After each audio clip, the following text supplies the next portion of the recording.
برنامه در اینجا به پایان رسید. تشکر از وقتتان. لطفاً متوجه خود دیگران باشین. خدا نگهدار.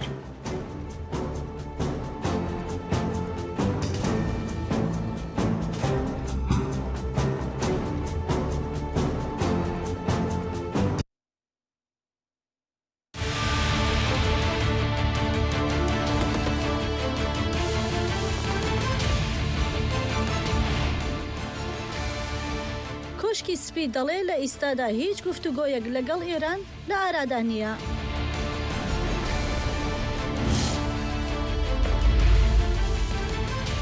ئالیکاری وەزیری جەنگی ئەمریکا ئەلبرێژ کۆلبی دەبێژە ئەوروپا دەهەلگرتنا بەرپرسیاریە پاراستنا خۆدا پێشکەتنێک چێکریە لێ دەوێ بێهتر وەرەکردن.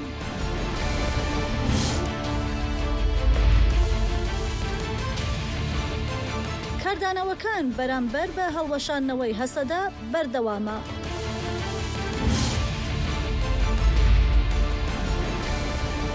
او د انجام آلوزین لدور تنگاوا هرمزدا عراق لرین آلترناتیوین هنردا کرنا پترول دیگره.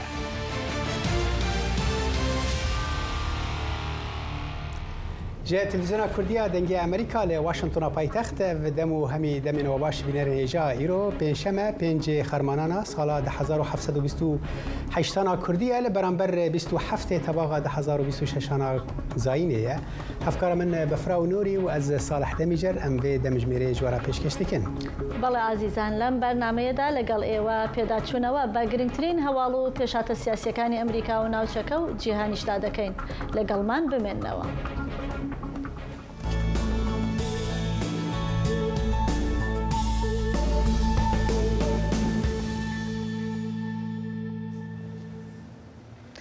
وەک هەمیشە لە واشنگتۆنەوە دەست پێ دەکەین.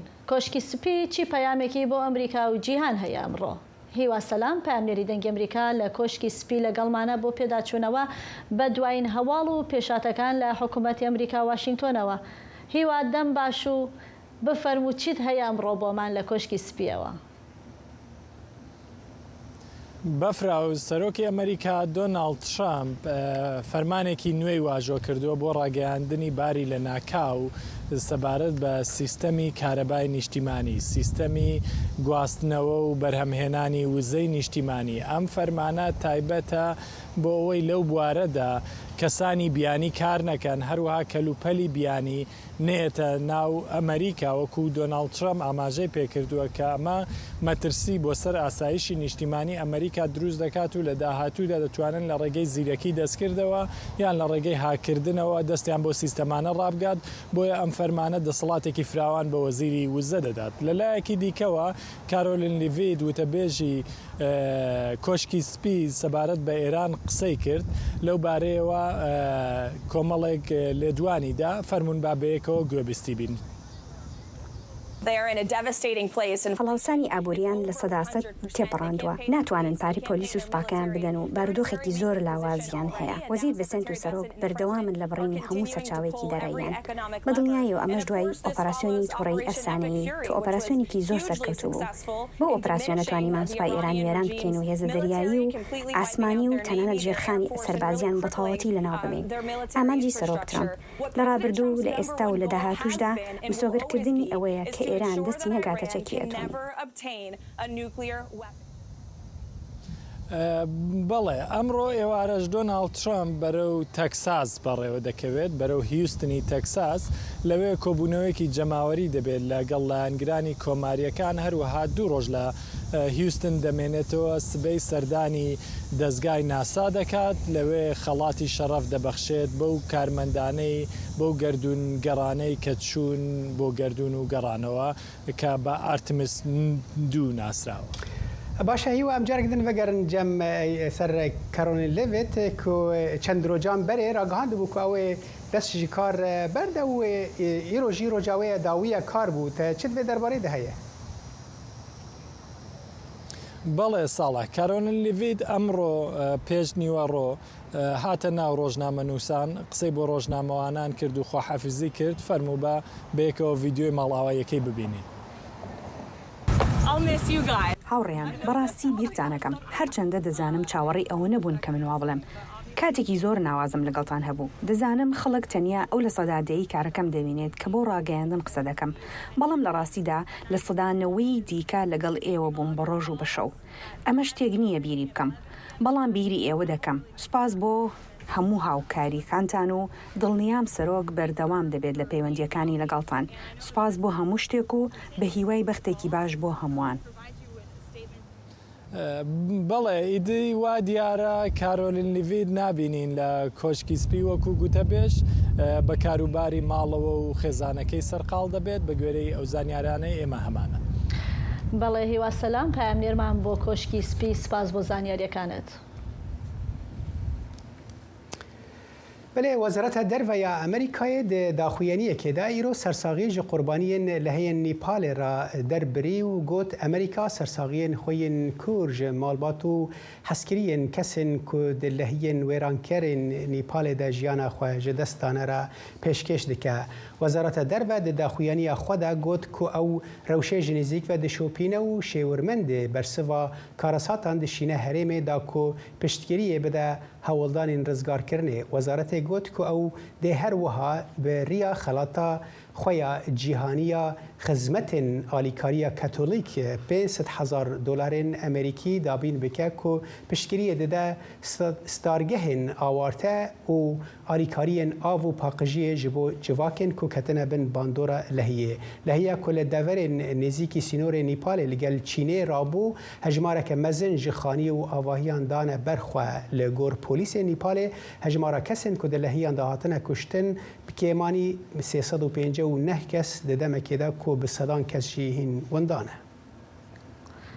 چەند مانگێک بەسەر دەستپێکی گەماڕۆی دەریایی ئەمریکا بۆ سەر ئێران تێدەپەڕێت و نیشانەکانی فشارە ئابوووریەکان لە ناوخۆی ئەو وڵاتە تا دێت زیاتر بەدی دەکرێن. لەوانەش هەواڵەکان سەبارەت بە کەمی بنزین و سوتەمەنی. ئەم فشارانە دوای ئەوە پەرەیان سندووە کە واشنگتۆن دەستپێکردنی ئۆپراسیۆنی گۆشەگیرکردنی ئابووری ڕاگەیان. ئۆپراسیۆنێک بە ئامانجی دابڕانی ئێران لە سەرچاوە ئابووریەکانی. هاوکارم ئەرش ساڵح ئەم راپۆرتەی بۆ ئامادە کردوون. 4 مانگ دوای دەستپێکردنی گەماڕۆی دەریایی لەسەر ئێران و چەند ڕۆژێک دوای ڕاگەیاندنی ئۆپەراسیۆنی دوورخستنەوەی ئابووری بەرپرسانی ئێرانی باس لە کەمی بنزین و سوتەمەنی لە ناوخۆی ئێران دەکەن. ئەما وەکو نیشانەیەک دەبینرێت بۆ ئەوەی کە ئەم گوشارانە خەریکی کاریگەری لەسەر ڕەهەندە جیاوازەکانن.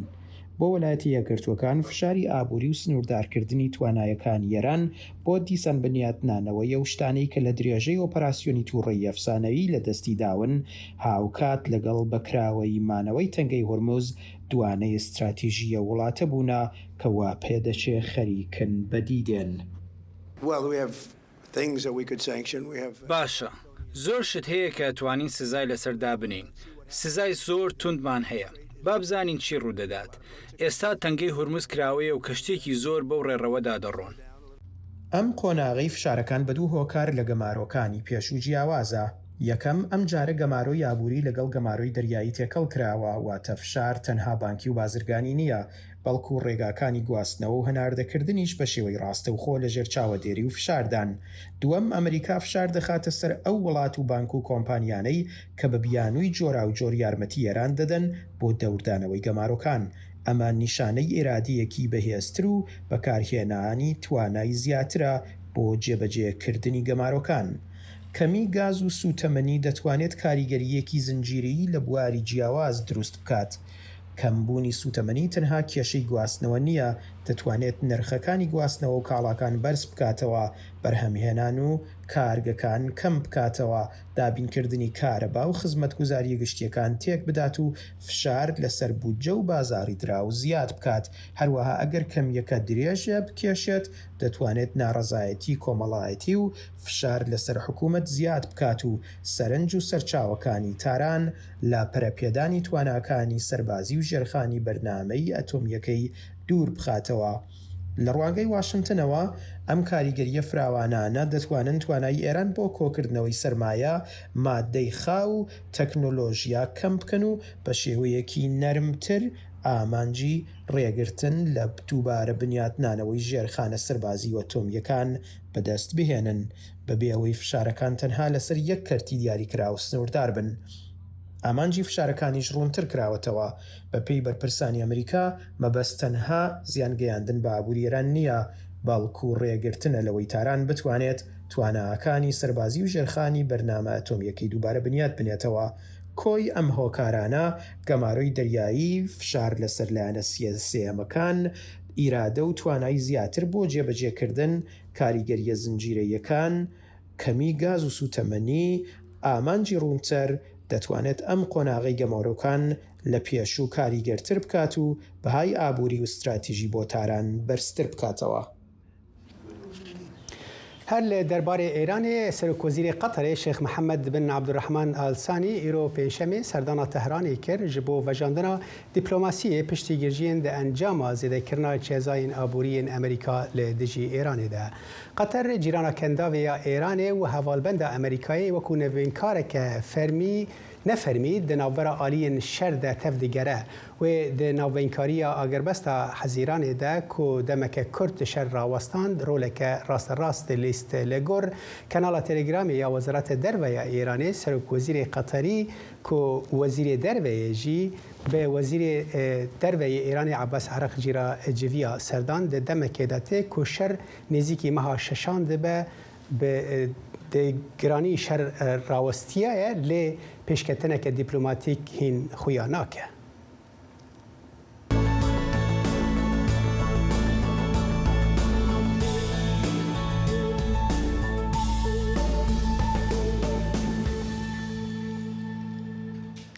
هاوکات لەگەڵ بەردەوامی گەماڕووی دەریایی بەندەرەکانی ئێران سوپای ئەمریکا دەیەوێت کەشتی فڕۆکە هەڵگری تێودۆر ڕۆزڤێلت ڕەوانەی ڕۆژهەڵاتی ناوەڕاست بکە.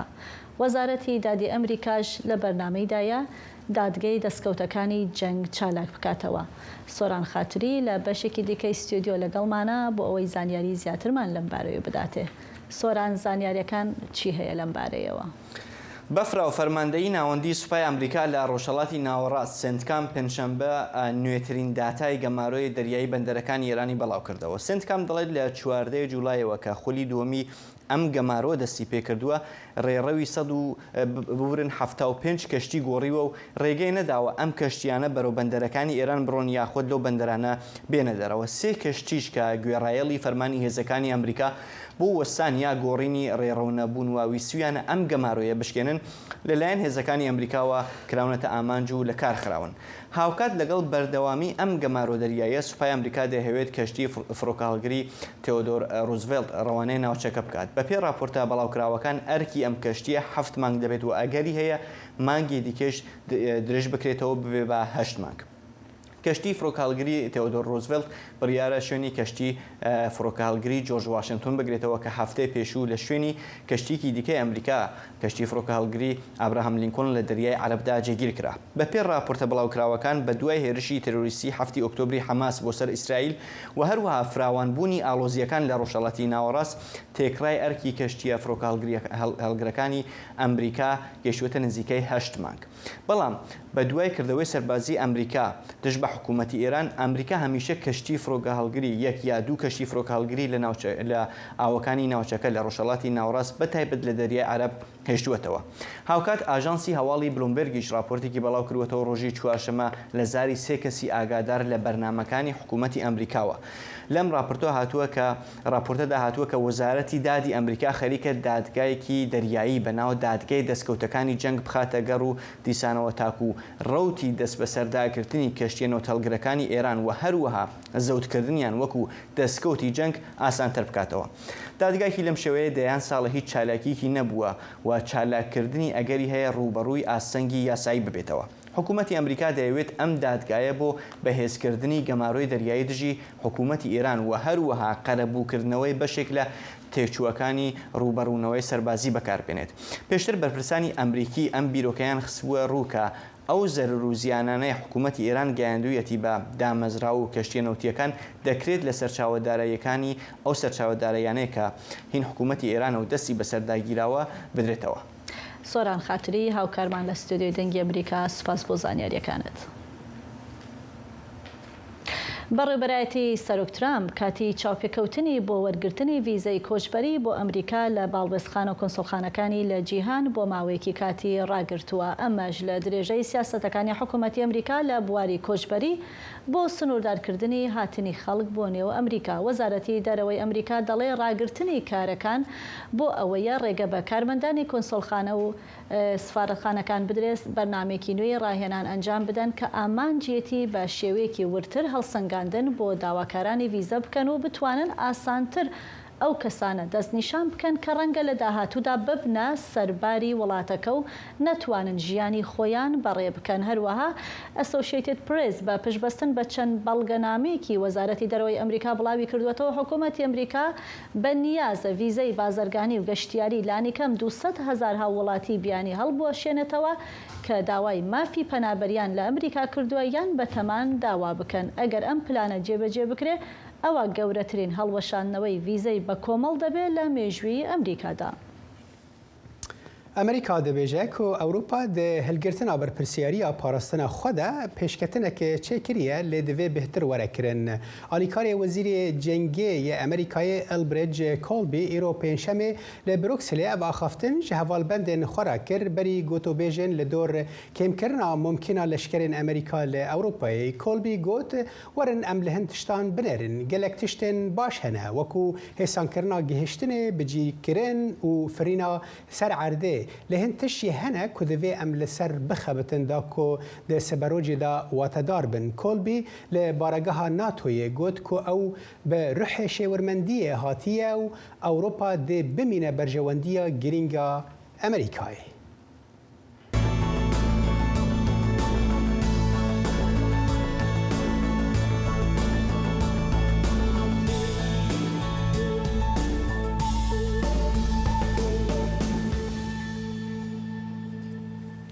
لە کاتێکدا کۆنگرسی ئەمریکا هێشتا لە پشووی هاوێندایە بەڵام ئێران یەکێکە لە گرنگترین بابەتەکانی گفتوگۆی یاسادانەران. ئەندامانی کۆنگرس بەردەوامن لە دەربڕینی هەڵوێز لەبارەی ئێرانەوە و هەروەها لەسەر فشارە ئابوووریەکانی ئیدارەی سەرۆک ترامپ دژی تاران و ڕۆڵی چین لە پێشگیری ئابووری ئێران یەکێک لە نوێترین بابەتەکانیش بریتە لە هەوڵێکی هاوبەش لە نێوان هەندێک ئەندامانی کۆماری و دموکرات بۆ فشارخستنە سەر بانکە چینیەکان لە بەرامبەر یارمەتیدان ئێران بۆ خۆدزینەوە لە سزاکان. بۆ زانیاری زیاتر دەچینە لای هاوکارمان مەریوان حەمە پامنێری دەنگی ئەمریکا بۆ کۆنگرس. مەریوان ئەندامانی کۆنگرس هەڵوێستیان چییە و داوای چی دەکەن سەبارەت بە هاوکاری دامەزراوە دارایەکانی چین بۆ ئێران؟ بەڵێ بەفرا ئەمە ئێستایەکێکە لە گرنگترین باسەکانی دەربارەی سیاسەتی دەرەوە لێرە لە واشنگتن لەلایەن ئەندامانی کۆنگرێسەوە پاش ئەوەی ئیدارەی سەرۆک ترامپ ئۆپراسیۆنی گۆشەگیرکردنی ئابووری دژی ئێران دەست پێ کرد. ئێستا هەندێک لە ئەندامانی کۆنگرێس دەیانەوێت سەرنجیش بخێتە سەر ئەو دامەزراوە دارایانە بە تایبەتی بانکەکان کە لە دەرەوەی ئێران و یارمەتی ئێران دەدەن. بە پێی راپۆرتێکی میدیایی پۆلۆتیکۆ کە یەکێکە لە ڕاگەیاندە گرنگەکان لێرە ئەندامانی هەردوو پارتەکە داوایان لە وەزارەتی خەزیانەی ئەمریکا کردووە سزای ئەو بانک و دامەزراوە دارایە چینیانە بدات یا لە بەرچاو بگرێت کە گوایە بەشدارن لە بازرگاریکردن بە نەوتی ئێران یان دابینکردنی داهات بۆ تاران. لە نێو ئەو دەنگانەدا دارین لاهود نوێنەری لە پارتی کۆماریە و نوێنەری ویلایەتی ئەلینۆیە و ئەو ئەندامی لیژنەی کۆنگرێسە بۆ کاروباری چین دەڵێت هەر وڵاتێک کە یارمەتی ئابووری ئێران بدات دەبێت بە پرسیارەتی هەڵبگرێت.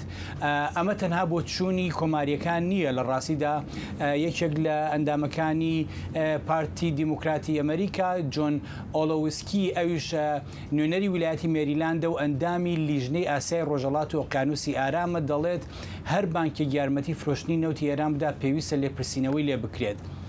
ئەم لێدوانانە دوایەوە دێت کە سکۆت بێسینەت وەزیری خەزینەی ئەمریکا ڕایگەیان کە ئیدارەی سەرۆک ترامپ فشاری ئابووری تونتر دەکات دژی ئێران و ڕەنگە سزای ئەو دامەزراوانە بدات کە یارمەتی بە تایبەتی لە سزای سانەوی ناوێرن سزای ئەو دامەزراوانە بدات کە یارمەتی ئێران دەدەن لە خۆدزینەوە لە گاماڕۆکان. بەڵام هەتا ئێستا هیچ بانکێکی چینی ناوی لە لیستی سزاکاندا نەهاتووە. ئەم باسە زۆر گرنگە چونکە چین گەورەترین هاوبەشی بازرگانی ئێرانە و هەر هەنگاوێک دژی بانکە گەورەکانی چین ڕەنگە کاریگەری لەسەر بازاڕەکانی جیهان هەبێت. باڵێ باشا مريوان يعني تبي هفكرنا كالسر جزائر ام دزانن كونغرس امريكي دهن مجاران دا نه خودي هلوستك يجرتيا عندهم من كونغري لسر مجارين تكلداري ايران چه دبيجن بدرفاني بەڵێ بەگشتی جیاوازەکان لەسەر استراتیژ و شێوازی ڕوبەڕووبوونەوەی ئێرانە ژمارەیەکی زۆر لە ئەندامانی پارتی کۆماری پشگیری تەواو لە استراتیژی ئیدارەی سەرۆک ترامپ دەکەن لەوانە سیناتۆر تۆم کۆتن کە سیناتۆرێکی سەرۆکی لیژنەی هەواڵگری ئەنجومەنی سیناتۆرێکێکە لە سیناتۆرە گرنگەکان دەڵێت گەمارە و فشارە بەڵێ دەڵێت گەمارە و فشارەکانی ئیدارەی ترامپ ئابووری ئێرانیان لاواز کردووە بە باوەڕی ئەو ڕژێمی ئێران لە دۆخێکی قورس و دژواردایە. سیناتۆرێکی تر ڕیک سکۆت کە نوێنەری ویلایەتی فلۆریدایە دەڵێت فشارەکانی سەرۆک ترامپ ئەو هەنگاوانەی و ئەو هەنگاوانەی ئەو گرتوونیەتە بەر یارمەتی ئازادی هاتوچۆی لە دەرگای هورمزداوە و ڕێگەش دەگرێت لەوەی ئێران بێتە خاوەنی چەکی ئەتۆمی لە بەرامبەردا دیموکراتەکان زیاتر سەرنجیان لەسەر کاریگەری ئابووریەکانە. چەک شومەر کە ڕێبەری دیموکراتەکانە لە ئەنجومەنی سیناتویەکێکە لە بەرزترین یا بەهێزترین کەسایەتیەکانی پارتەکە ڕخنەی لە ئیداری سەرۆک ترامپ دەگرێت و دەڵێن ململانەکە بۆتە هۆی بەرزبوونەوەی نرخی تشتومەک و بە وتەی ئەو دیاریش نییە کە ململانەکە کەی کۆتایی دێت. ئەم بۆ چوونەی ئەو ڕنگدانەوەی بۆ چوونی زۆربەی دیموکراتەکانە کە پرسیاریان لەسەر استراتیژی ڕوبەڕووبوونەوە و ڕێگرتنە لەسەر ئێران. بەگشتی ئەگەرچی لە زۆر بواردا کۆنگرێز هاوڕایەکی زۆر هەیە لە نێوان ئەندامانی کۆنگرێز لەسەر زیادکردنی فشاری ئابووری بۆ سەرێران، بەڵام جیاوازیە سیاسیەکان زیاتر لەسەر چۆنێتی مامەڵەکردنە لەگەڵ ئێران و ڕێگرتنە لە بەرەو پێشچوونی بەرنامەی ئەتۆمی و سنووردارکردنی هەژمونی ئێران لە ڕۆژهەڵاتی ناوەڕاستە. بەڵێ مەریوان حەمە پەیامنێری دەنگی ئەمریکا لە کۆنگرس سپاس بۆ ئەم راپۆرتە.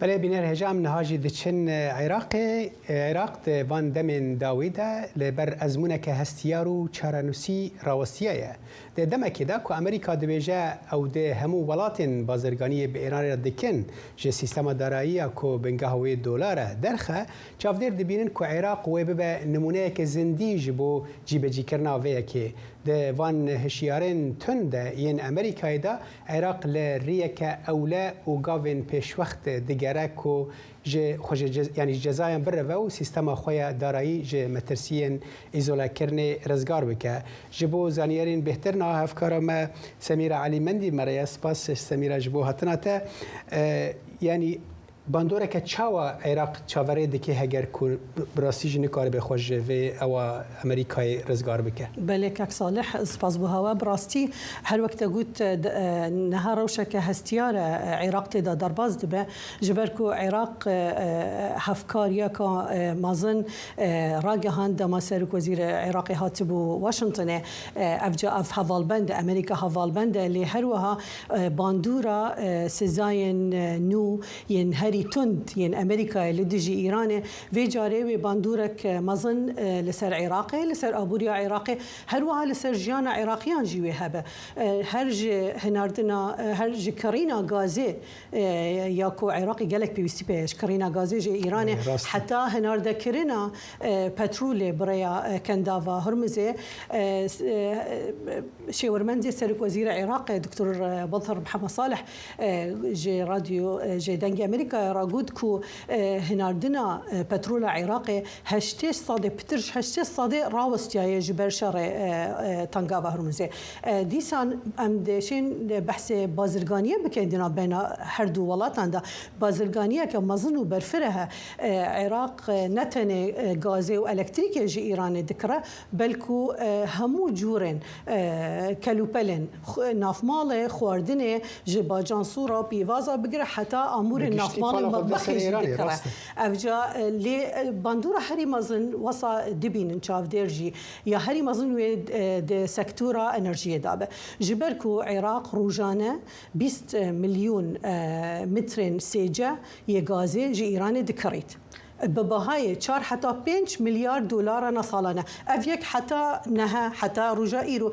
برازمنديا امريكا ابو عراق او غاز دكري بارددان فيجا ام بشتيفان سيزايان امن زانين وعراق طاريد به وعراق ريكك ببينه سميرة او روشوێنانە چین کەواتە بەغدا دەیگرێتە بەر بۆ ئەوەی کە بتوانن دەربازی بێ لە کاریگەرەکانی ئەم سزانە بەێ بەفرا مرۆڤ دێشێت بێژیت کو عێراق دخوازە بڕێە پێنگاوێن برای پێنگاوێن استراتیژیک خو باندورا وان سزایên ئەمریکای لە دیژی ئیرانê قورتال بکە یان ku bandorê kêmtir lê bike pêngav jî ji wana gelekin Iraq hewl dide her wek pingû ji ber hevkariya wan digel Washingtonê da hewl dide ku hevsengiyê peyda bike di navbera parastina aboriya xwe û di navbera pabendbûn û rêzgirtin li biryarên Amerîkayê em dişeyên gelek ji van pêngavên herî giring em behez bikin Iraqê sîstemek tund û yekûr danaye ji bo kontrolkirina hereketa dolarî di nav bankê da di sîstema hinardin ve guhestina pereyan di kontrolkirina her wiha banka navendiya Iraqê jî birêya sizakirina wan bankên yani em bijin biznes heye kar heye digel bankên Tehranê re anku peywendiyên wan bi Tehranê re sîzayê didane ser wan û nahêle di bazarê kirîn û firûtina dolaran da bejdar bibin û me dît ku her wiha bi xurtkirina hevkariyê bi Wizareta Xezîneya Amerîkayê me dît dema Zeydî li Washingtonê bû Wizareta Xezaneya Amerîkayê heft bankên Iraqî sîzal ser wan rakirin ev jî derfetek baş bû ji bo Iraqê bû piştgiriya Iraqê û ez bawerim Iraq wê hewl dide feydek baş ji van peywendiyan bigire dîsan pêngava din jî heye lêgerîn li dîv alternatîva yani ji ber ku gaza Îranê nîne ew ê alternatîvê bigere da ku biparêze mijareke balkêşe û ez bijim li demên pêş de wê pêş de herê yanî Iraqê sozdane Amerîkayê Amerîkan hawê tişne ji Iraqê bixwaze em nizan wê rewşa wê herhal tu şarezayeke başî vê derbarê têjmera tim bişopînî gelek spas hevkara Semîra gelek spas عێراق هەوڵدەدا ڕێگەی بەدیل بۆ هەناردەکردنی نەوتی خۆی بدۆزێتەوە ئەمەش لە کاتێکدایە بەرزبوونەوەی گرژیەکانی تەنگەی هۆرمۆز مەترسی لەسەر داهاتی نەوتی وڵاتەکە دروست کردووە ئەم هەنگاوەی عێراق دوای دابەزینی هەناردەکردنی نەوتی عێراق دێکە زیانێکی زۆری دارایی لێکەوتووەتەوە هونەر ئەحمەد لەسەر ئەم پرسە ئەم راپۆرتەی بۆ ئامادەکردووە عێراق بە دوای ڕێگای نوێی هەناردەکردنی نەوتدایە سەرۆک وەزیران داوای لە لایەنە پەیوەندیدارەکان کردووە کەمتر لە مانگێک پێشنیاری جێگرەوەی گەروی هورمز بخەنە ڕوو دوای پەسەندکردنیان بە زووی دەست بە جێبەجێکردنی پێشنیارەکان بکرێت لیژنەی نەوت و غاز لە پەرلەمان بۆ تاوتوێکردنی ئەو بابەتە بانگێشتی وەزیری نەوتی عێراقی کرد چونکە زەرەرمەندی سەرەکی لە کێشە و ئاڵۆزیەکانی گەروی هورمز عێراقە کە تا ئێستا بەهۆی کەمبوونەوەی هەناردەی نەوتەوە 80 ملیۆن دۆلار زیانی دارایی بەرکەوتووە دەبێت وەردەوەدا چارەسێکی بنەڕەتی بتوێت بۆ ئەو بەندەرانەی کە هەیە بۆ عێراقۆ خۆ هەر بەندەرێک نی لە تەنیا لە ڕێگەری هورمزەوە بانیاتی هەیە لە سووریا عقبەی هەیە لە ئوردون بۆڕی خۆی هەیە لە سعودیا بۆ ئەمانە دەبێت بەڕاستی عێراق زیاتر لە سێکتەرێکی هەوی بۆ ئەو ئەم خەرەری کە هەبوو لە ڕابردوو تەنانەت هەموو هێلکەکان لە یەک سەبەتەی گەری هورمزدانەوە ئەمە کارێکی خراپ بوو دەبێت پێداچوونێکی بە پالە بکرێ وەزیری وەزیرە وەزارەتی نەوتی عێراق حکوومەتی عێراق چەندین جار داوای لە ئێران کردووە تاوەکو چاوپۆشی لە هەناردەکردنی نەوتەکەی بکات لە ڕێگەی گەروی هورمزەوە بەڵام وەڵامی ئێران نەرێنی بووە هەر ئەوەش وای کردووە عێراق هەموو هەوڵەکانی بخاتەگەڕ بۆ دروستکردنی ڕێگای نوێی هەناردەکردنی نەوت چونکە دۆخی ناوچەکە ناجێگیرە و جەنگ کۆتایی نەهاتووە پێشتریش بەرپرسانی ئێرانی بەڕۆژکەوەنە بە سەرکردەکانی عێراقیان وتووە ڕێگە نادەن نەوتەکە بچێ بۆ ئەوەی ببێتە زەخت لەسەر ئەمریکا وای واز لە ئێران بێنێت و ئەم فشارانە لەسەر ئێرانی کردووە کەم بکاتەوە بۆیە ئێستا ڕاستە هەناردەی نەو زیادی کردووە لە ڕێگەی هورمزەوە بەڵام نە بە موافقەی ئێران یان بە تەنسیق بە ڕێگای تر کە لە بەسڕەوە دەفرۆشرێت نەوتەکە بە شەریکەی تەکریرەکان دەفرۆشرێتن هەر جموجۆڵێک بکرێ هەم خەتەرێک لە ناوچەکە ڕوو بدات کاریگەری لەسەر ناودەی نەوتی عێراق دەبێت. لەم دۆخەدا هێڵی نەوتی کەرکووک جیهان نزیکترین و ئامادەترین بژاردەی عێراقا بۆ کەمتر پشتبەستن بە گەروی هورمز. لەگەڵ ئەوەشدا پێشنیار کراوە 3 ڕێگای دیکە دروست بکرێت بۆ فرۆشتنی نەوت کە سووریا و ئوردن و سعودایە. هونەر ئەحمەد بۆ دەنگی ئەمریکا بەغدا.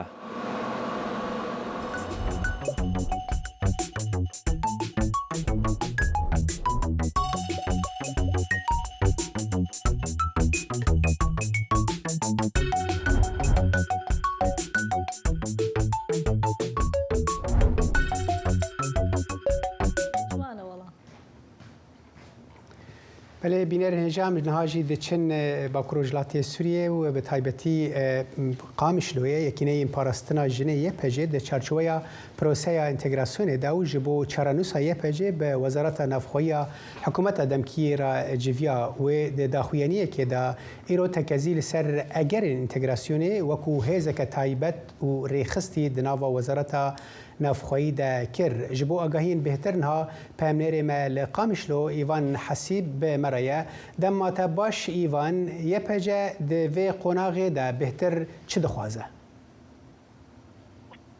بله دم باش به و دم تماشاوان دنگ امریکا یه پجه دا خویانیه که فرمید راگهان گو او لگل وزارت هندرین یا حکومت آدمکیه سوریه جویاش خوی دا خویانی کرن گو دوی جوینه ده دوی جوینه ده لسر آرامی و اولهی سوریه هر وها هفریزی و آلیکاری دنافبرا هر دو آلیان ده به برفرهی دانستندن کرن شخوا پشتی هری سرکه دوی هفریدینه ده او بو پیش روژا یه پجه بو و اگرن گو یه پجه به تایبت مندی هر وها برنگه کی رخصنی ده بنیا امبیجن وزارت هندرین یا سوریه جهه خوب گره یا پجیجی از هفدیتم بارینی ندخوان شخوب گوتی زانین گو حکومت دمکیجی تسپیک ده مجارا یا پجی نابراوی و هیزن سوریا دموکرات مجارا سرکه ناکوب بود نابرا هر دوالیان گو حکومت دمکی هر دم تکز بکر گو او رینادی یا پجی گو تبلی آتشا سوریه بزش برگو او دبینه گو آتشا سوریه حوجداری وی به هبونا جنان دناف رفتن وی ده تنه تنه دناف هزن اولهیه هندرین ده او دکارن جهه خوب بگرن دا خویانیا یه پیجی وی که تکز دکه گو او ده پیشاروجه ده دناف وزارت هندرین ده جهه خوب بگره لگوری چاو کانیک دناف نزیکی حسدی جمر دا خویانی کرن گو تی پیش بینی کرن گو 1500 الدامن یه پیجی پارزگاه حسکه و کوبانه دوی تبلی وزارت هندرین یا سوریه ببن. باشە ئیڤان حکوومەتی کاتی دەمیشق دەیەوێت چۆن یەپەژە با بڵێن تێکەڵی ئەو پێکاتەیە بکە بە چی شێوەیە؟ بەڵێ شخوا حکوومەت یعنی دوچارچۆڤەیە ڕێکردنەوەی بە هەسەدێرە ئەوەی تەکەزیل سەرڤەیەکی کردبوو گۆ ئەو رێنادە گۆ ئەمبێژن هەسەدێژی و یانجی یەکەژێژی و یانجی چه هێزێک ئەولەهی بۆ بتایبەتمەندی ئەمبێژن تایبەتمەندیەک و بناوێکی تایبەت تەبلی هێزن وێ ببێ لێ ئەو هەردەم سەرڤەیەکێ تەکەز دکە گۆ ئەندامن وان هێزان ئەو وێ برنگێکی تکانه یعنی تبلی امبیجن دستگاهن اولهی و ین لشکریین حکومت آدمکی ببین. باشه ایوان افروجا سیما کو بحثا رادس کرنا پوسته که با مظلوم عبدی ببه او جی راوشکار سروکاتیا سوریه یا لی حتی هاتشت مرسوم سروکاتی بفرمی در نکتنه صدما وی که چیه؟ چه آگاهی جمتهنه؟ برش خبری یک دم جمیران تنه ما افرسایا جبر پرسکی حکومت آدمکیه سوریه کرد وی برنگی کی تایبت جگ دنگ امریکای را داخیانی کرد گونه ها هن امبيجن جافن هنن دواري امدكاريا اداري وهروها ياساي تين كرن ولغوري جو ويجمر داخل يعني كرن اگر گو حتى عبيد برنجي فرمي بريز مظلوم عبدي وهروها خانم الهام احمد دي بوست الخا برنجي فرمي جناب حكومه دمكي دي بقرن او جيجو بريز مظلوم ويبش ورمل دي سروكتيا سوريا وهروها بريز امبيجن خانم الهام احمد و دي برلمانتويا سوريا دي كرسيه كيف دستينو ببالدامي برلمانتوي بەڵێ ئیڤان حەسی پامنێرمان لە ڕۆژئاوا سپاس بۆ زانیاریەکانت. حکوومەتی تورکیا و هەندێک لایەنی ئۆپۆزیسیۆنی و حکوومەتە پێشوازیان لە هەڵوەشاندنەوەی هێزەکانی سووریایی دموکرات کردووە. هاکان فیدان وەزیری دەرەوەی تورکیا دەڵێ ئەنکەرە دەبێت دڵنیا بێت لەوەی بڕیارەکە بەکردەوە و لەسەر ئەرزی واقع بە تەواوی جێبەجێ دەکرێت. هاوکات چەند لایەنێکی ئۆپۆزیسیۆن لە تورکیا جەق لەسەر پێویستی دەستورێکی هەمەلایەنە لە سووریا و هەڵبژاردننی دموکراتیانە دەکەنەوە. ئەم پێشاتانە دەتوانێت کاریگەریەکی بەرچاوی هەبێت لەسەر ئایندەی مافە سیاسیەکانی کورد و هەروەها ڕۆڵی تورکیا و ئەمریکا لە سووریا و کارە ئۆزلەم یاستاک لەگەڵمانە بۆ ئەوەی وردەکاری زیاترمان لەم بارەیە بداتێ. ئۆزلەم زانیاری سەبارەت بە کاردانەوەی ئەکپارتی و حکوومەتی تورکیا چی هەیە زیاتر بۆمان باس؟ بەڕاستی بێفرا ئەم دەکارم بێژن کو داخوایانیین کاربدەستین حکوومەتێ بگشتی ئێرێنینە لێ ji daxuyaniyan xweya dike ku Ankara hên jî hinek pîvandar nêzî vê mijarê dibe. Wezîrê Derve yê حکومتی Hakan Fidan got ku gaval mera li ser nivîsê dibîne ev gavek pir ereniye lê divê li ser erdê were piştrast kirin ku hesede xwe bêçekkiriye û hilweşandiye. Her wiha Wezîr Fidan du xalên din balkişan ser got ku ger ev hilweşîna li ser erdê jî pêk were ew ê hem nasnameya Kurdan hem jî yektiya axa Sûriyê were parastin. Her wiha em dikarin bêjin ku befra îro Wezareta Bêrîvaniya Tirkiye jî daxuyaniyek da û got ku hilweşîna Hesedê gavek giring ya ereniye lê Wezaretê Balkişan ku ew ê Wezareta Bêrîvaniyê di piştgiriya artêşa Tirkiye Sûriye biborîne bidomîne bi taybet jî di xurtkirina kanîna artêşê de. Berdevkê hikûmet AK Partî ya desthilatdar jî got ku hilweşîna Hesedê ji bo şerê navxweyî û yektiya Tirkiye gavekî gelekî giring e û ew ê hemû civakên cuda li ser bingeheke siyasî ya hevpar bi vê biryarê werin bi vê gavê werin bahev. Her wiha em dikarin bêjin ku Serok Erdogan heta niha bi fermî behsa navê Hesedê nekiriye lê piştî ragandina biryara Hesedê ew li Wanê bû û li wir daxuyan li Mûşê bû biborîne li wir daxuyaniyekî dabû û gotibû ku li Herêma me dîrok ji nû ve tên nivîsandin û Tirkiye di vê rêkê de pêşengiyê dike û ti kes nikare me ji vê rêkê ve biguherîne. Em dikarin bêjin ku wekî ku tê dîtin bi giştî bi pîvandar lê erenî li vê gavê dinirxîne hikûmet û karbidestên. Baş e Özlem em warin ser opozisyona Tirkiye û Partiya Arîgera Kurdan Dem Partiyê ew divê derbarê de helwestê wan çawan e û gelo li ser em bêjin siberoja Sûriyê çi cêwazî di navêra nerîna wan û ya hikûmeta Tirkiye de heye? Bi rastî Salih em dikarin bêjin ku gava hem daxuyaniyên hikûmetê û hem jî opozisyonê û Dem Partiyê dibêjinin bi giştî ereniye lê cudahiya giring ya di navbera opozisyon û hikûmetê de tevî axa Sûriye yektiya axa Sûriye bi dawîbûna şerê navxweyî hem opozisyona Tirkiye û hem jî Dem Partî balê dikişînin ser zagonek nû ya demokratîk û layîk û hem jî mafên civakên din bi taybetên Kurdan lê yên wek Ereb, Ezidî, Elewî û civakên din. Berdevkê alîkarê Partiya Nû ya koma parlamenterî daxuyaniyek da û got ku ev gava Hesedê ya Şamê ji bo bi dawîkirina şerê navxweyî ya Sûriyê hêviyek e و لێ divê hikûmeta demkiya Sûriyê dem û dest bi amadekariyan zagonek nû bike û piştrast bike ku hilbijartinên serbixwe û azad di demeke herî nêz de ew ê werin darxistin. Her wiha Tuncer Bakirhan jî got ku gav wek erenî nirxand û pênase kir û got ku divê Kurd tenê ne li heremên Kurdan lê li tevahiya Sûriyê xwedî rolek bin û dibe ev gava li ber maf û zimanên Kurdî yên qanûnî li Sûriyê rêvê bike Salih. Berê Özlem gelek spas ji bo vanagehiyê te. Gelek spas. هەڵوەشانەوەی هێزەکانی سووریای دموکرات مشتومڕێکی زۆری لە هەرێمی کوردستان بە دوای خۆی داهێناوە لە کاتێکدا هەندێک ئەمە بە شێوازێک بۆ خۆگونجاندن لەگەڵ واقع سیاسیەکان دەبینن هەندێکی دیکەش پیان وایە ئەم بڕیارە ناتوانێت داواکاریەکانی خەڵکی ڕۆژاوا بەدی بهێنێ.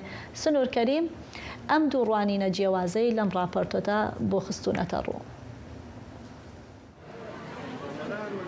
دوای نزیکەی 10 ساڵ لە دروستبوونی دوجار مەزلوم عەبدی فەرماندەی هێزەکانی سووریای دیموکرات کۆتایی بەرکی هێزەکەی لە ڕۆژاوای کوردستان هێنا و تێکەڵبوونی بە هێزەکانی سووریا ڕاگەیاند. ئەم بڕیارە تەنها کاردانەوەی ناوخۆیی لێ نەکەوتەوە بەڵکو لە سەراستی هەرێمی کوردستان زۆرترین مشتومڕی بە دوای خۆی داهێنا هەرچی چینی ڕۆشنبیرانە دابش بوون بەسەر دوو بەرەدا بەشێکیان بە زەڕوریەت و خۆگونجاندن لەگەڵ واقعی نێودەوڵەتی و ناوچەی و سیاسی ناوی دەبن. بەڕای من زیرەکانە سەرکردایەتی حەسەدا و مەزلوم عەبدی و هاوڕێکانی و پەیەدا زیرەکانە بارودۆخەکەیان هەڵسەنگان دوای شەڕەکانی حەڵەب و شێخ مەقسوود و بێگومان بە ڕاوێژ بە کەسانی تریش لە هەم لە کورد لە باشوور هەم لە باکوور و هەم لە دنیای دەرەوە دۆستەکانیان کە ئەم بارودۆخە لە بەرژەوەندی ئەوان نابێ بەردەوام بوون بە گژی و ئاڵۆزی لە گاڵدی مشقا. بەڵام لەلایەکی تر کەم نەبوونەوانەی ڕەخنەیان لە بڕیارەکە گرت جگەلەوەی بە بڕیاری ناچاری ناوی دەبن دەڵێن لانی کەم دەبێت چوارچێوەیەکی یاسایی و دەستوری هەبێت. چارە سەرکردنی کێشەی کورد بە یاسا و بە مەرسومی جمهوری و کۆماری نابێ بۆ لەبەرەوەی ئەمڕۆ ئەحمەد شەرع مەرسومێ دەرەکە سبینێ ئەتوانێ مەرسومێکی کە دەرکە شەقێک لە هەموو ئەو ڕێکەوتانە بدا کە لەگەڵ هەسەدە کردوێتی بۆیە دەبێ ئەم پرسانە لە چوارچێوەی دەستورا چارەسەر بکرێ هەتا دەستورێکی ڕاستەقینە ناسنامەی سووریا نەکا بە ناسنامەیەکی نوێ ئەو دەستورە کۆنەی کە لەسەر نکۆڵیکردنی کورد و کە سووریا بە وڵاتی عەرەبی ناوەبا کۆتایی پێنێ بێگومان ئێمە دەبێت متمانەی تەواوەتی بە و دەسەڵاتی ئێستا نەکەین و هەروەها هیوایەکی زۆریش بەو ڕێکەوتنە هەڵ نەچینین. ئەم دوو ئاڕاستەیە تەنها چینی سیاسی و ڕۆشنبیرانی پارچە نەکرد بەڵکو لە ناو هاوڵاتیان و ڕای شەقامیش نیگەرانی و ناڕوونی لەبارەی دۆزی کورد لە ڕۆژاوا هەیە و دەڵێن کورد قوربانی زۆری داوە تا بتوانێت سربەخۆی خۆی لە ڕۆژاوا مسۆگەر بکات. من پێم باش بوو ئەنی کورد بە ئەوەکەی خۆی خۆسەری هەر بمێنێتەوە ئێستا ئێمە دەنا مەزلوم عەبدی لەگەڵ ئیلهام ئەحمەدی سەرکردەیەکی باش و قارەمان بەس پێم وایە ئەم بڕیارەیان زۆر لە ناچاری داوە. باوی شەڕی چەکداری نەماوە بەڕاستی یعنی ئەم سەردەمە سەردەمی شەڕی چەکداری نییە شەڕی دیپلۆماسیە من پێم وایە شوێنی چارەسەرکردنی کێشەی کورد لە ڕۆژاوای کوردستان دمشقە نە تارانە نە ئەنقەرەیە نە واشنتۆنە. بەرپرسانی ڕۆژاوا بڕیارەکە بە خۆگونجاندن لەگەڵ هەلومەرجی سیاسی و نێودەوڵەتی و ناوخۆیی ناو دەبن ئەمە لە کاتێکدایە بەشێک لە کۆمەڵگەی نێودەوڵەتیش پێشوازی لە پرۆسەی تێکەڵبوونەکە دەکەن. سنوور کەریم دەنگی ئەمریکا سلێمانی.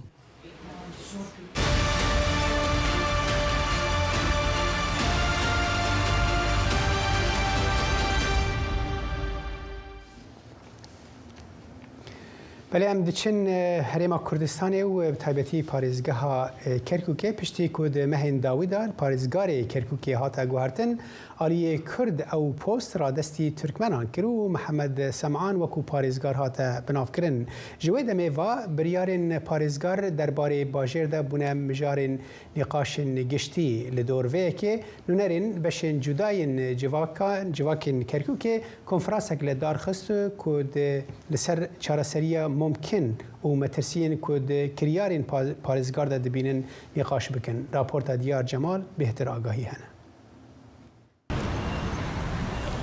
ئاڵوگۆڕکردنی پۆستی پارێزگاری کەرکووک و ڕادەستکردنی بە پێکاتەی تورکمان و دەست بەکاربوونی مەحەممەد سەمعان فۆرمێکی نوێی لە ئاڵۆزی خستە سەر دیمەنی سیاسی شارەکە گرتنەبەری کۆمەڵێک هەنگاوی داری و لێدوانە پڕ لە گومانەکانی پارێزگاری نوێ کاردانەوەی توندی شەقامی کەرکووکی لێکەوتوتەوە بە جۆرێک ژمارێک لە چالاکوانان و نوێنەرانی لایەنە سیاسیەکان لە کۆنفرانسێکدا بەناونیشانی ڕێگە چارە کۆبوونەوە تا شیکاری بۆ مەترسیەکان بکەن. کەرکووک خۆی لە ڕاستیەکە شوێنێکە جێناکۆکە بێ تەطبیع بکرێتەوە مادەی 140 خۆی ئەوەیەکە بەر بەم مەینانە بگرێم کێشانە هەلکە بەڵام ئەمە هاتووە نەک کێشەکان هەل ناکە بەڵکومە بێتەوەی توندبوونەوە و مەترسی دروستکردن لەسەر ئاسایش و پێکەوەژیانی خەڵکی شارە. لە ماوەی چەند هەفتەی ڕابردوودا پارێزگاری کەرکووک باسی لە مادەی 140 دەستور کرد و گوتی ئەو مادەیە بەسەر چووە. ئیدی شەقامی کەرکووک نیگەرانیان دەربڕی و باسییان لەوە کرد پارێزگار نوێنەرایەتی نەتەوە جیاوازەکان ناکات.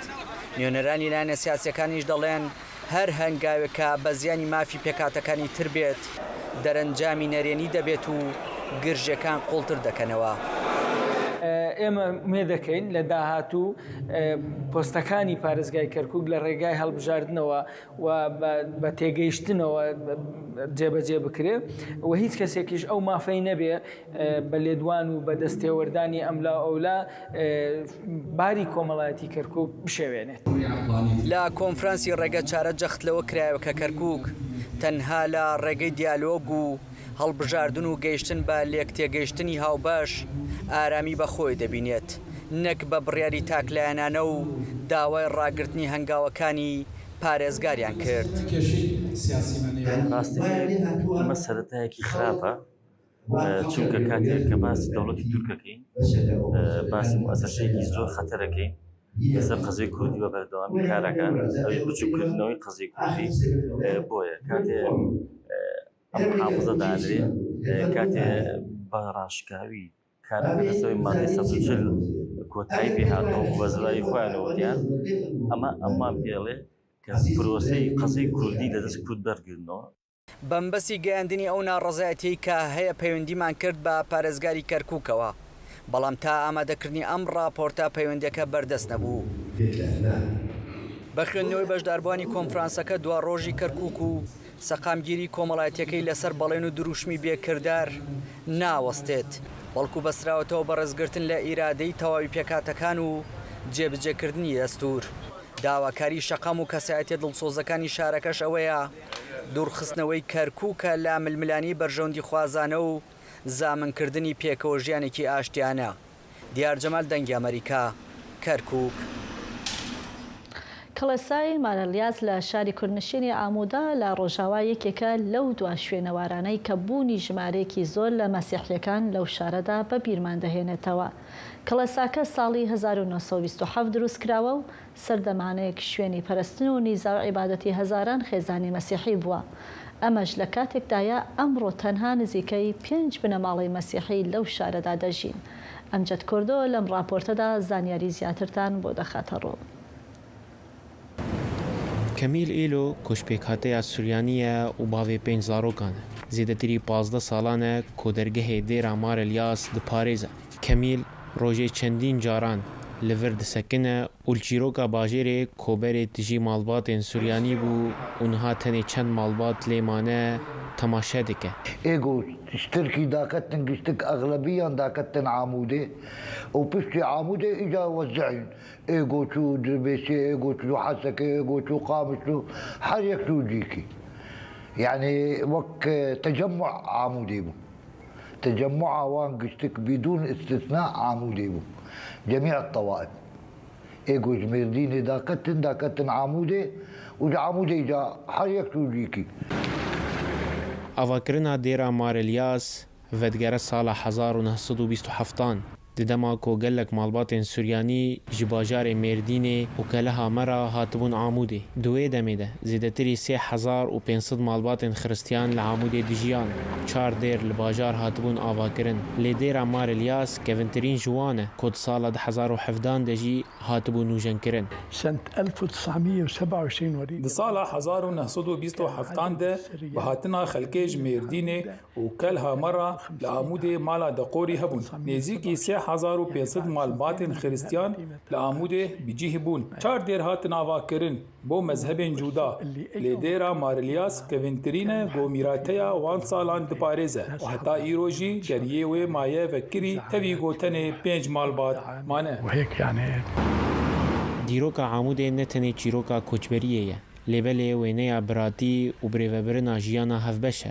Di navbera Kurd û Xristiyana de ye. Şêneyên bajêr tekez dikin ku ev peywendiyên civakî û biratî heta îro jî bi hevgirtî mane. Ew ji wan jî teqsîr nedikir û me em ka Kurd li vê de û wek dibe em Müslüman me jî bûyî çavê tişayê me nedgola evana wek dibe Finlenê, Xristiyanên me wan em wan wek dibe kurê vî bajarî bûn. Layê vî bajarî bûn. Yani ti cudayî nav me tin nebû yanî. Tiştê gotê bîra me. Îro li bajarê Amûdê tenê 5 malbatên xiristiyan mane. 3 malbatên Suryanên Ortodoks, malbatek Katolîk û malbatek Ermenî. Tevlî kêmatiya ji mara wan dêra Mar İlyas dimîne sembola parastina nasnamê û bîranînên bajarekî ku dergehê xwe ji hemûyan re vekiribû. Emcid Kurdo, Dengê Amerîka, Amûdê.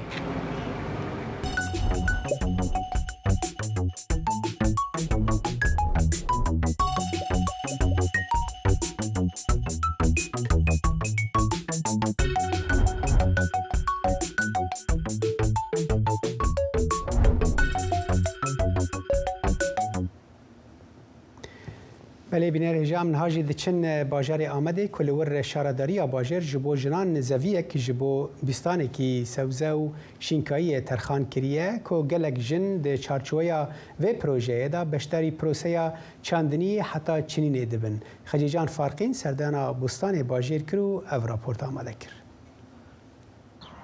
İkram li bostanê îsotên ku bi destê xwe çandiye diçine. Lê ev bostan di nav bajarê Amêdê de li dor apartmanên bilind hatiye avakirin. Em heval bi heval ji me re hem wekî terapiye û hem zî dibêjî ji me re tiştek dikeve destê me zî em dibin ser sifra xwe piringî be, bîber be, balîcan be. Li Amêdê ji bo pêşxistina aboriya jinan şaredarî dest bi projeyên nû dike. Yek ji wan çandina bostana sebze û giyaya ye. Neha jinên navmalî li nav bostanan sebzeyên ku bi destê xwe danîne berev dikin û him dipijînên dikin şîv him jî tedarikiya zivistanê dikin. Bostana bajêriya jinan projeyeka şaredarî ye ku di meha Gulanê de dest pê kir û 15 jin ji her heyamê vê bostanê berpirsin. İkram destnîşan dike ku rewşa malbatiya aboriya wan ne pir baş e û bi hêviya ku feydeya wê bigîje malê xwestiye di vê projeyê de cî bigire. Çawa meriv li sabî mêze dike mezin dike exwe yanî ji meriv re degerlî tê xweş tê ji me re zî ev bostan ew hat. Pir em pêkê xweş bûn. Me her carê me digotin bexçê me wê ew mezin bûne, wê ew derketine.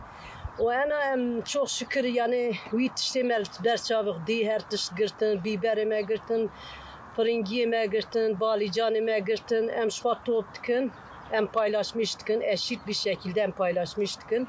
Em dibin malê xwe, hinkî gejwana zêde tê difroşin zî mesela.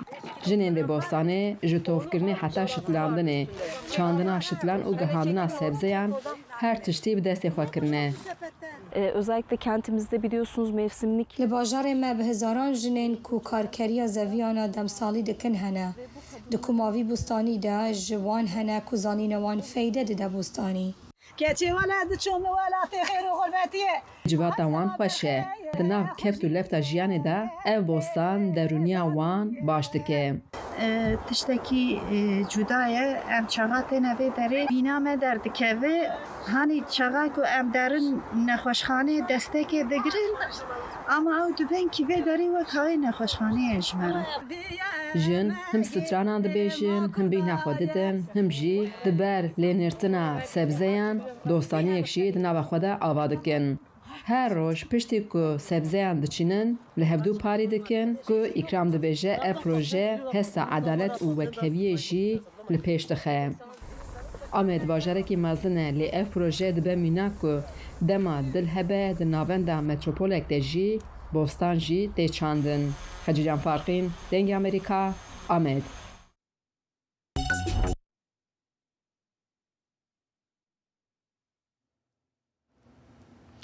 پیاوێکە لە کاتی شەڕ و پێکدادانەکانی نێوان هێزەکانی سووریای دموکرات و هێزەکانی سەر بە تورکیا دەست بەسەر کرابوو دەڵێ دوای ئەشکەنجەدانی توند لە زینداندا بینایی لە دەستداوە و ئیستا دۆسیەکەی نیگەرانی نوێی لەبارەی مامەڵەکردن لەگەڵ دەستگیرکراوان و مافەکانیان لە کاتی شەڕدا دروست کردووە. پێکەوە راپۆرتێکی ڕەدوان بێزار دەبینین لەسەر ئەم دۆسیەیە. مصطفى الصغير چهل سالی باب دزاروکانه. او شروانکی طابور شمس الشمال اگریدای مجلس لشکری منبجه یبسر هست دیوا بود. دنه کانونا پیشین آده 1024 دا دما ایرشا چکدارن ارتشان اجتماعی یبسر ترکی و لخالک لشکری هاتا دیل گرتن. و پشترا بر به باجارک الرای و هاتا و گوستن. در جامعه اشکنجه گران اندی زندان دا جاوین خواه اجدستان. محاور خور مگو چرو شب قمیش هم نون گو معلم با ومران نشب نه مگو جاوی میچونه دورش تعم نده کو ادی جاوی میچون لیخستم کرن دورش تعم نداد دورش گو که ورنه بردان هر کس هر نمالخواه پشتی 7 ماهان دی گوهرتنه که دیرگرتنه دا هاته بردان وجبون خوشخانه رقای هاته و گوهستن دا کو پشتی ماه که حوال نوی بگینن مالاوی و قوناخه کنو یا درمان کرنه دست بی بکن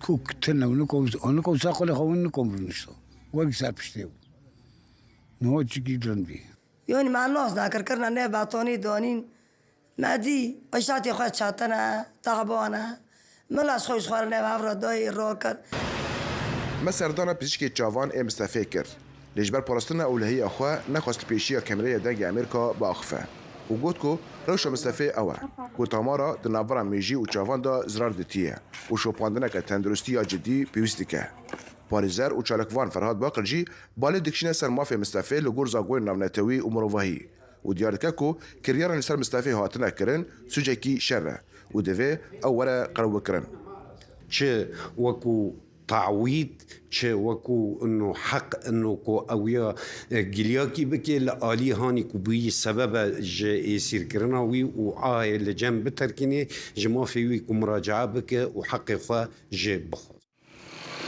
در انجام شهر دناورا حسدی و حکومت دمکیه سوری و چکدارن سرب ترکیه به سدان دیل هاتن گرتن هنجوان هینا چرانوس وان ندیاره مصطفی دبیجه همی برین درمان دبه لبرینا ندیتنا زاروکن خواه هر دچه کورتر دبه اتغاز زار خوبین هند قزیم بیم بهین نادی هزشتونی گوره راشن نزم لازم چای وگره هوای ببینم مصطفى نها به هفجین و هر دو زاروکن خورا ده اودای که تکانه لگود دیخواد دیبیرک لباشور کوبانی دروشه که پر دجوار دا دجی جبر کوتان نها لگوری گوتنا سازین تکلدار دوزا بریندارن شرد نوا پیوژای انتگراسیون در نهاتی چهار سر کرن او ده ترسه کو پشتی بداوی بونا به پیوژای او کسن دروشه ویدانه ورن جبیر کرن رضوان بیزار دنگ امریکا کوبانی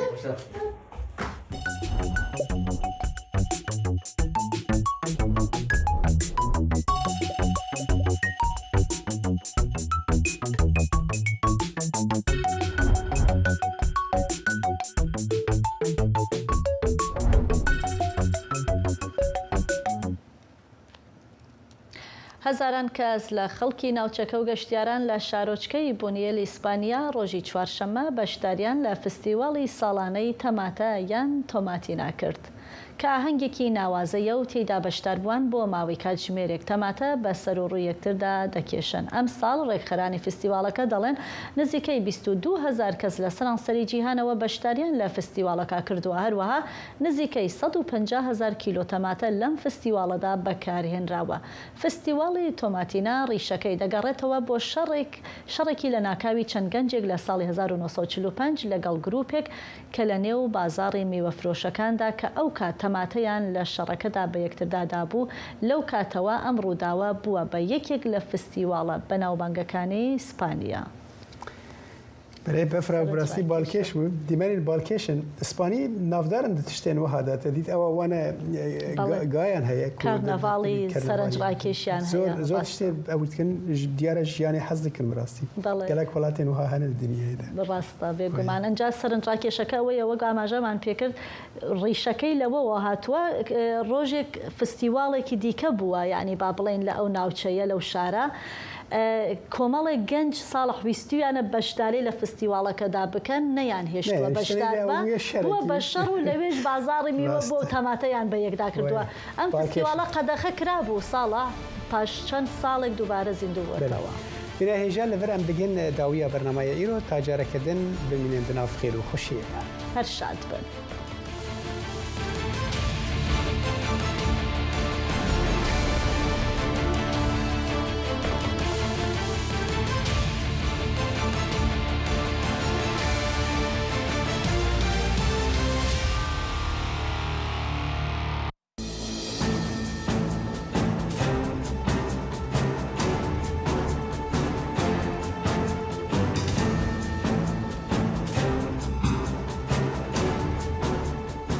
بینندگان محترم سلام، به برنامه خبری دری تلویزیون صدا آمریکا از واشنگتن دی سی خوش آمدین. امروز پنجشنبه 27 ماه آگوست سال 2026 میلادی است. نجیب خلیل هستم. نخست توجه کنید به سرخط چند خبر.